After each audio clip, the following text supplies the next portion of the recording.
Welcome back to my YouTube channel. ನೀವು ನೋಡ್ತಾ ಇದ್ದೀರಾ Chaitra Chandan Gowda lifestyle vlog. ನಾನಿವತ್ತು ಸಿಂಪಲಾಗಿ ಆಂಧ್ರ ಸ್ಪೆಷಲ್ ಪಾಲಕ್ ಹುಳ್ಳಿ ಖಾರ ಮಾಡೋದು ಹೇಗೆ ನನ್ನ ತೋರಿಸ್ಕೊಡ್ತಾ ಇದ್ದೀನಿ. ಮೊದಲನೇದಾಗಿ ಆನಿಯನ್ನು, 1 ಗೆಡ್ಡೆ ಬೆಳ್ಳುಳ್ಳಿ, 1 ಸ್ಪೂನಷ್ಟು ಜೀರಿಗೆ, ಧನಿಯದ ಪುಡಿ, ಅಜ್ಕಾರದ ಪುಡಿ ಮತ್ತು ರುಚಿಗೆ ತಕ್ಕನಷ್ಟು ಉಪ್ಪು ಇಷ್ಟನ್ನು ಹಾಕ್ಕೊಂಡು ಮಿಕ್ಸಿ ಮಾಡಿ ನೀರು ಹಾಕ್ಕೊಳ್ದೇ ನುಣ್ಣಗೆ ಪೇಸ್ಟ್ ಥರ ಮಾಡಿ ಇಟ್ಕೊಬೇಕು.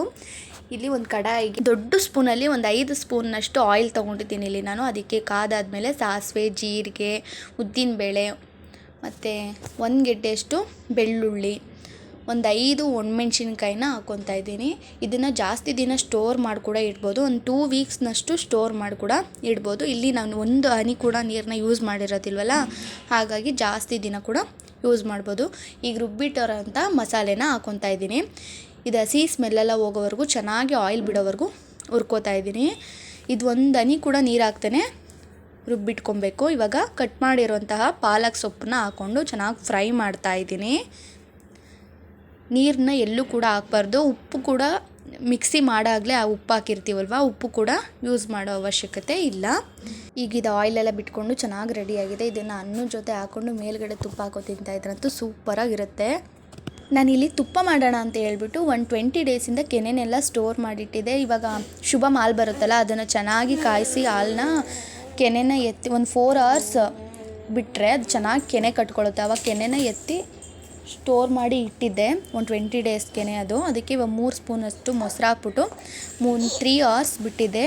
ಅದು ಇವಾಗ ಚೆನ್ನಾಗಿ ಎಲ್ಲ ಹೊಂದ್ಕೊಂಡಿದೆ. ಇವಾಗ ಅದನ್ನು ಮಿಕ್ಸಿ ಜಾರ್ಗೆ ಹಾಕ್ಕೊಂಡು ನಾನಿಲ್ಲಿ ಒಂದೇ ಸಲ ಹಾಕ್ಕೊಂಬಿಟ್ಟೆ ಎಲ್ಲ ಆಗುತ್ತಲ್ಲ ಅಂತ ಹೇಳ್ಬಿಟ್ಟು, ಆಮೇಲೆ ಅನಿಸ್ತು ಇಲ್ಲ ಒಂದೇ ಸಲ ಹಾಕ್ಕೊಂಡ್ರೆ ಸರಿಯಾಗಿ ಬೆಣ್ಣೆ ಬರಲ್ಲ ಅಂತ ಹೇಳ್ಬಿಟ್ಟು ಅದನ್ನು 2 ಪಾರ್ಟಿಷನಾಗಿ ಡಿವೈಡ್ ಮಾಡಿಕೊಂಡು 2 ಸಲ ಗ್ರೈಂಡ್ ಮಾಡ್ಕೊತಾ ಇದ್ದೀನಿ.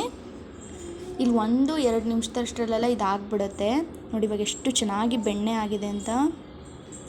ಇದನ್ನು ಇದು ನನ್ನ ಕೈ ಸ್ವಲ್ಪ ಹಾಟ್ ಇದ್ರಿಂದ ಅದು ಸ್ವಲ್ಪ ಬೆಣ್ಣೆಲ್ಲ ಕರ್ಗೋದಂಗೆ ಆಗ್ತಾಯಿತ್ತು, ಮೆಲ್ಟ್ ಆಗ್ತಾಯಿತ್ತು. ಅದಕ್ಕೆ ಇವಾಗ ಒಂದು ಬೌಲ್ಗೆ ಟ್ರಾನ್ಸ್ಫರ್ ಮಾಡಿಕೊಂಡು ಅಲ್ಲಿ ಬೆಣ್ಣೆನ ಉಂಡೆ ಕಟ್ಕೊತಾ ಇದ್ದೀನಿ.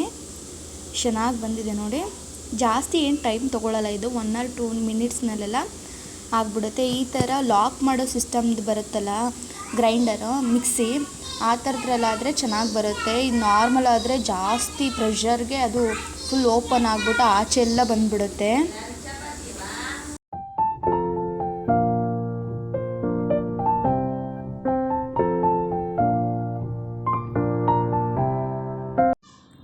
ಈಗ ಇನ್ನೊಂದು ಸಲ ಮತ್ತೆ ಎತ್ತಿಟ್ಕೊಂಡಿದ್ನಲ್ಲ ಅದನ್ನು ಕೂಡ ಹಾಕ್ಕೊಂಡು ಮಿಕ್ಸಿ ಮಾಡ್ಕೊತಾ ಇದ್ದೀನಿ.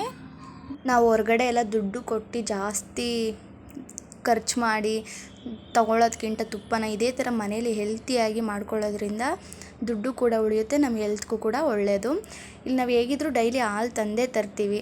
ಅದನ್ನ ಚೆನ್ನಾಗಿ ಕೆನೆ ಬರೆಸಿ ಈ ಥರ ಮಾಡಿ ಒಂದು 20 ಡೇಸ್ ಆದಮೇಲೆ ತುಪ್ಪ ಮಾಡಿಕೊಂಡ್ರೆ ಎಷ್ಟು ಚೆನ್ನಾಗಿರುತ್ತಲ್ವ. ಇದೇ ತುಪ್ಪ ನಾವು ಹೋಗಿ ಅಂಗಡೀಲಿ ಕೇಳಿದ್ರೆ ಇಲ್ಲ ಅಂದರೂ ಒಂದು 300 ರೂಪೀಸ್ ಅಂತೂ ಹೇಳ್ತಾರೆ. ಅದೇ ಮನೇಲಿ ಮಾಡಿಕೊಂಡ್ರೆ ಅದ್ರ ಫ್ರೇಗ್ರೆನ್ಸ್ ಕೂಡ ಚೆನ್ನಾಗಿರುತ್ತೆ. ಮನೇಲಿ ಮಾಡ್ಕೊಂಡ್ವಿ, ಹೆಲ್ತಿಯಾಗಿದೆ ಅನ್ನೋ ಒಂದು ಇದು ಇರುತ್ತೆ ನೋಡಿ. ಇವಾಗ ಇಷ್ಟು ಬೆಣ್ಣೆನೆಲ್ಲ ನೀಟಾಗಿ ತೆಗೆದು ಇಟ್ಕೊಂಡು ಅದನ್ನು ಚೆನ್ನಾಗಿ 2 ಸಲ ವಾಶ್ ಮಾಡಿ ಇಟ್ಕೊಂಡಿದ್ದೀನಿ. ಚೆನ್ನಾಗಿ ಕೈಲೆಲ್ಲ ಇಸ್ಕಿ ಆ ಥರ ಎಲ್ಲ ವಾಶ್ ಮಾಡಬಾರ್ದು, ಸ್ಮೂತಾಗಿ ವಾಶ್ ಮಾಡ್ಕೊಬೇಕು. ಚೆನ್ನಾಗಿ ಕೈಲಿ ಇಸ್ಬಿಟ್ರೆ ಅದು ಒಡೆದೋಗ್ಬಿಡುತ್ತೆ. ಈಗ ಒಂದು ದಪ್ಪ ತಳ ಇರೋಂಥ ಪಾತ್ರೆ ತೊಗೋಬೇಕು. ಮೇಯ್ನ್ ತುಪ್ಪಕ್ಕೆ ಕಾಯಿಸೋದಕ್ಕೆ ಇದೇ ಮೇಯ್ನು. ಒಂದು ದಪ್ಪ ತಳ ಇರೋಂಥ ಪಾತ್ರೆ ತೊಗೊಳ್ಳಿ, ಇಲ್ಲಾಂದರೆ ತಳ ಹಿಡಿದ್ಬಿಡುತ್ತೆ. ಈಗ ಒಂದು 20-25 ನಾನಿಲ್ಲಿ ಮೆಂತ್ಯ ತೊಗೊಂಡಿದ್ದೀನಿ. ಅದನ್ನು ಚೆನ್ನಾಗಿ ಹಾಕ್ಕೊಂಡಿದ್ದಕ್ಕೆ ಮೀಡಿಯಮ್ ಫ್ಲೇಮ್ನಲ್ಲಿ, ಲೋ ಫ್ಲೇಮ್ನ ಇಟ್ಕೊಳ್ಳಿ, ಇಲ್ಲಾಂದರೆ ಚೆನ್ನಾಗಿ ಅದನ್ನು ಫ್ರೈ ಮಾಡ್ಕೊಬೇಕು. ಜಾಸ್ತಿ ಮೆಂತ್ಯ ಕೂಡ ಹಾಕ್ಕೊಬಾರ್ದು, ಕಹಿ ಬಂದುಬಿಡುತ್ತೆ. ಒಂದು ಮೀಡಿಯಮಾಗಿ ಹಾಕ್ಕೊಬೇಕು. ಎಷ್ಟು ಬೇಕು ಅಷ್ಟನ್ನೇ ಹಾಕ್ಕೊಂಡ್ರೆ ಚೆನ್ನಾಗಿರುತ್ತೆ. ಕ್ವಾಂಟಿಟಿ ಮೇಲೆ ನೋಡ್ಕೊಂಡು ಹಾಕ್ಕೊಳ್ಳಿ. ಇಲ್ಲಿ ನಾನು ಸ್ವಲ್ಪ ಫ್ರೈ ಮಾಡ್ಕೊತಾ ಇದ್ದೀನಿ. ಇದನ್ನ ಫ್ರೈ ಮಾಡಿಕೊಂಡು ಚೆನ್ನಾಗಿ ಪೌಡರ್ ಮಾಡಿ ಇಟ್ಕೊಳ್ಳಿ.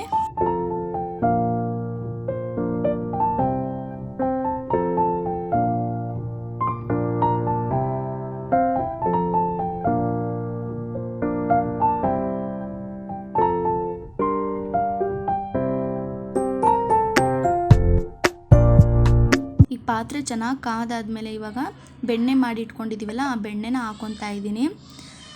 ಇವಾಗ ಇದು ಮೀಡಿಯಮ್ ಫ್ಲೇಮ್ನಲ್ಲಿ ಇಟ್ಕೊಳ್ಳಿ. ತುಪ್ಪ ಮಾಡೋವಾಗ ಯಾವಾಗೂ ಅಷ್ಟೇ ಹೈ ಫ್ಲೇಮ್ನಲ್ಲಿ ಇಟ್ಕೊಬಾರ್ದು, ಫುಲ್ಲು ಲೋ ಫ್ಲೇಮ್ನಲ್ಲಿ ಇಟ್ಕೊಳ್ಳಿ.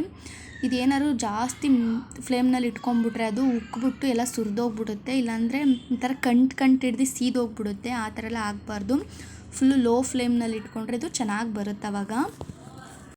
ನಾನು ಕೂಡ ಫಸ್ಟ್ ಮಾಡಬೇಕಾದ್ರೆ ಏನು ಮಾಡ್ಬಿಟ್ಟಿದ್ದೆ, ಹೈ ಫ್ಲೇಮ್ನಲ್ಲಿ ಇಟ್ಬಿಟ್ಟು ಎಲ್ಲ ಚೆನ್ನಾಗಿ ಸೀಸ್ಬಿಟ್ಟಿದ್ದೆ.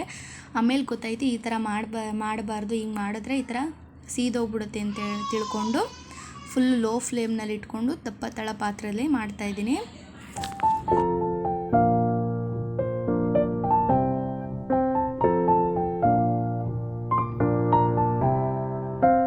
ಇದು ಚೆನ್ನಾಗಿ ಕರ್ಗೋವರೆಗೂ ಸ್ಪೂನ್ನಲ್ಲಿ ತಿರುವಿ, ಇಲ್ಲ ಅಂತಂದರೆ ಅದು ಉಕ್ಕು ಬಂದ್ಬಿಟ್ಟು ಸುರಿದೋಗ್ಬಿಡುತ್ತೆ. ಇವಾಗ ಏನು ಬೇಕಂತಂದರೆ ಇದಕ್ಕೆ ಒಂದು ಎಷ್ಟು ಬೆಳ್ಳುಳ್ಳಿ ತೊಗೊಂಡಿದ್ದೀನಿ, ಒಂದೆರಡು ಉಪ್ಪು ತೊಗೊಂಡಿದ್ದೀನಿ, ಒಂದು ಚೂರು ಪಿಂಚ್ನಷ್ಟು ಅರಿಶಿನದ ಪುಡಿ, ಒಂದು ಏಲಕ್ಕಿ, ಒಂದು ಎಲೆಯಷ್ಟು ವೀಳ್ಯದೆಲೆ ತೊಗೊಂಡಿದ್ದೀನಿ, ಪುಡಿ ಮಾಡಿ ಇಟ್ಕೊಂಡಿರುವಂಥ ಮೆಂತ್ಯ ಮತ್ತು ಕರಿಬೇವಿನ ಸೊಪ್ಪು, ಹಸಿ ಕರಿಬೇವಿನ ಸೊಪ್ಪು. ಇಲ್ಲಿ ಕರಿಸಿ ಕರಿಬೇವಿನ ಸೊಪ್ಪು ಮಿಸ್ ಆಗಿದೆ. ಈ ಥರ ಕೈ ಬಿಡ್ದಂಗೆ ತಿರುಗ್ತಾ ಇರಿ, ಇಲ್ಲ ಅಂತ ಅಂದರೆ ಅದೇನಾಗುತ್ತೆ ಅಂದರೆ ಉಕ್ಕು ಬಂದು ಚೆನ್ನಾಗಿ ಸುರಿದೋಗ್ಬಿಡುತ್ತೆ. ನಿಧಾನಕ್ಕೆ, ಇದು ತುಂಬ ಟೈಮ್ ತೊಗೊಳುತ್ತೆ, ನಿಧಾನಕ್ಕೆ ಪೇಷನ್ಸಿಂದ ಅದನ್ನು ತಿರುಗ್ತಾ ಇರಿ.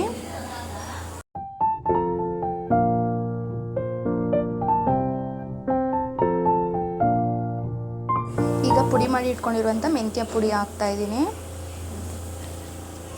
ಜಾಸ್ತಿ ಹಾಕೋಕ್ಕೆ ಹೋಗಬೇಡಿ, ಮೆಂತ್ಯ ಪುಡಿ ಕಹಿ ಬಂದ್ಬಿಡುತ್ತೆ. ಈಗ ವೀಳ್ಯದೆಲೆ ಹಾಕ್ತಾಯಿದ್ದೀನಿ.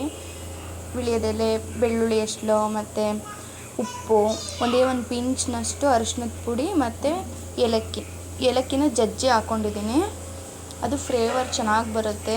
ಈ ಥರ ಒಂದು ಸಲ ಟ್ರೈ ಮಾಡಿ ನೋಡಿ. ತುಪ್ಪನ ನೀವು ಅಂಗಡಿಯಿಂದ ತರೋದನ್ನೇ ಮರ್ತೋಗ್ಬಿಡ್ತೀರ, ಮನೇಲೇ ಮಾಡ್ತೀರ ಯಾವಾಗ್ಲೂ. ಈಗ ಕರಿಬೇವಿನ ಸೊಪ್ಪು ಹಾಕ್ಕೊತಾ ಇದ್ದೀನಿ. ಇದನ್ನೆಲ್ಲ ಚೆನ್ನಾಗಿ ಬೇಯಬೇಕು.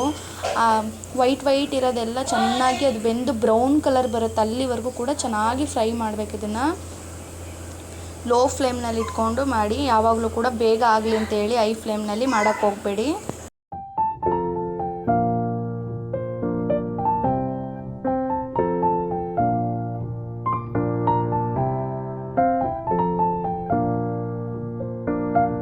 ಇವಾಗ ನೋಡಿ ಚೆನ್ನಾಗಿ ಕುದೀತಾ ಇದೆ. ಈ ಥರ ಎಲ್ಲದು ಕುದ್ದಿ ಎಲ್ಲ ಚೆನ್ನಾಗಿ ಬ್ರೌನ್ ಕಲರ್ ಆಗಿಬಿಡ್ಬೇಕು. ವೈಟ್ ಇರೋದೆಲ್ಲ ಚೆನ್ನಾಗಿ ಬ್ರೌನ್ ಕಲರ್ ಆಗಿಬಿಡ್ಬೇಕು. ಅಲ್ಲಿವರೆಗೂ ಕೂಡ ಚೆನ್ನಾಗಿ ಫ್ರೈ ಮಾಡಿ ಇದನ್ನು. ನನ್ನ ಎಲ್ಲ ವಿಡಿಯೋ ನಿಮಗೆ ಇಷ್ಟ ಆಯ್ತದಲ್ಲಿ ಪ್ಲೀಸ್ ಸಬ್ಸ್ಕ್ರೈಬ್ ಮಾಡ್ಕೊಳ್ಳಿ. ಹಾಗೆ ನಿಮಗೆ ಈ ಒಂದು ವಿಡಿಯೋ ಇಷ್ಟ ಆದಲ್ಲಿ ಲೈಕ್ ಮಾಡೋದನ್ನ ಮರಿಬೇಡಿ. ಹಾಗೆ ನಿಮ್ಮ ಫ್ಯಾಮಿಲಿ ಆ್ಯಂಡ್ ಫ್ರೆಂಡ್ಸ್ಗೂ ಕೂಡ ಶೇರ್ ಮಾಡಿ. ನಿಮ್ಮ ಅನಿಸಿಕೆ ಏನಾರು ಇದ್ದರೆ ಅದನ್ನು ಕೂಡ ಕಮೆಂಟ್ ಬಾಕ್ಸ್ನಲ್ಲಿ ತಿಳಿಸಿ. ಈ ತುಪ್ಪದ ಸ್ಮೆಲ್ ಅಂತೂ ಫುಲ್ಲು ಅಕ್ಕಪಕ್ಕದ ಮನೆಗೆಲ್ಲ ಸ್ಮೆಲ್ ಹೊಂಟೋಗ್ಬಿಟ್ಟಿರುತ್ತೆ. ಅಷ್ಟು ಘಮ ಅಂತ ಇರುತ್ತೆ. ಹಾಗೆ ಅದರ ಸ್ಮೆಲ್ಗೆ ತಿನ್ಬೇಕಂತ ಅನಿಸ್ತಾ ಇರುತ್ತೆ. ಅಷ್ಟು ಚೆನ್ನಾಗಿರುತ್ತೆ. ಒಂದು ಸಲ ನೀವು ಕೂಡ ಟ್ರೈ ಮಾಡಿ ಈ ಥರ ಮೆಥಡಲ್ಲಿ. ಯಾರು ಕೂಡ ತುಪ್ಪ ಮಾಡೋಕ್ಕೆ ಬರದೇ ಹೋದವರು ಕೂಡ ತುಪ್ಪ ಮಾಡೇ ಮಾಡ್ತಾರೆ. ಅಷ್ಟು ಈಸಿ ಆ್ಯಂಡ್ ಸಿಂಪಲ್ ಮೆಥಡ್ ಇದು. ಇದೀಗ ಆಲ್ಮೋಸ್ಟ್ ರೆಡಿ ಆಗಿದೆ ನೋಡಿ. ಫುಲ್ಲು ಎಲ್ಲ ವೈಟ್ಗೆ ಇರೋದೆಲ್ಲ ಹೋಗಿ ಇವಾಗ ಬ್ರೌನ್ ಕಲರ್ ಆಗಿದೆ ಚೆನ್ನಾಗಿ. ಈಗ ಇದು ಈ ಥರ ಫುಲ್ ನೊರೆ ಬರುತ್ತಲ್ಲ, ಇವಾಗ ರೆಡಿಯಾಗಿದೆ ಅಂತ ನೋಡಿ. ನಾನು ಮಾಡಿರೋಷ್ಟು ತುಪ್ಪದಲ್ಲಿ ಇಷ್ಟು ತುಪ್ಪ ಬಂದಿದೆ. ಇದೇ ತುಪ್ಪ ಹೊರಗಡೆ ತೊಗೊಂಡಿರೋ ತುಂಬ ಕಾಸ್ಟ್ಲಿ ಆಗಿರುತ್ತೆ. ಎಷ್ಟು ಮರಳಾಗಿ ಚೆನ್ನಾಗಿ ಬಂದಿದೆ ನೋಡಿ. ಇದು ನಾನು ಒಂದು ದಿನ ಬಿಟ್ಟು ಮಾರ್ನಿಂಗ್ ತೋರಿಸ್ತಾ ಇರೋದು. ಇಷ್ಟು ಮರಳಾಗಿ GRB ತುಪ್ಪ ಎಲ್ಲ ತೊಗೊತೀವಲ್ಲ ಅದೇ ಥರ ಸೇಮ್ ಇದೆ. Thank you for watching this video.